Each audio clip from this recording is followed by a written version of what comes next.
Good morning. This is Dr. Rich Lee with another series of videos.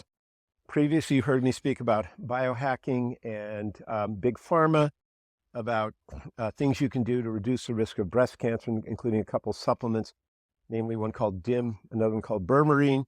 You heard my opinion on some of the dangers of high-dose THC in recreational marijuana.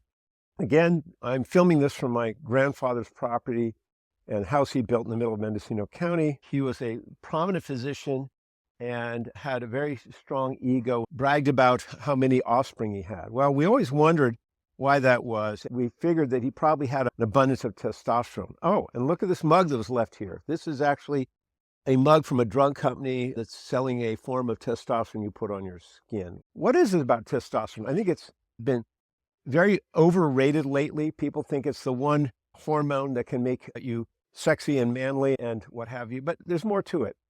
First of all, and yes, it's true, testosterone has many functions other than what we think it is. Physical energy, mental energy, lean body mass, exercise recovery, bone densities, red blood cells, reduction of risk of dementia, better HDL cholesterol, better insulin metabolism, and less risk of diabetes. And yeah, being sexy is number 10. Okay, well, testosterone actually comes from your LDL cholesterol through something called pregnenolone and then another pre-hormone called DHEA sulfate. And then in your gonads, if you will, it gets converted under the influence of several things. One is FSH from the brain, or follicle stimulating hormone. You heard me talk about how that's diminished when people smoke a lot of pot. Also, thyroid hormones can affect the conversion and creation of testosterone, as can vitamin D. That's actually fairly potent in testosterone creation. Oftentimes, vitamin D deficiencies will lead to lower testosterone levels. There are many ways you can raise it without going to one of those T clinics and getting shots all the time, or spending a lot of money on these transdermal gels. The main thing to think about is, what does it do for you?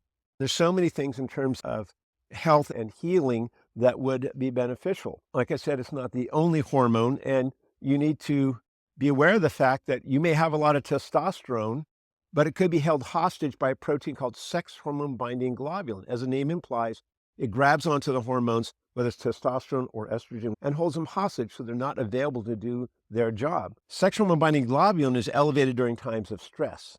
Also, other hormones like prednisone, if you're taking a steroid hormone, can increase that protein as well and decrease your free testosterone, which is what matters.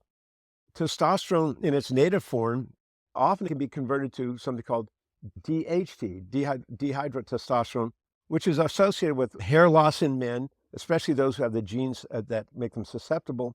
In addition, it's a form of testosterone that can promote prostatic hypertrophy, prostatitis, and even prostate cancer. So you want a lot of regular free testosterone, not a lot of DHT.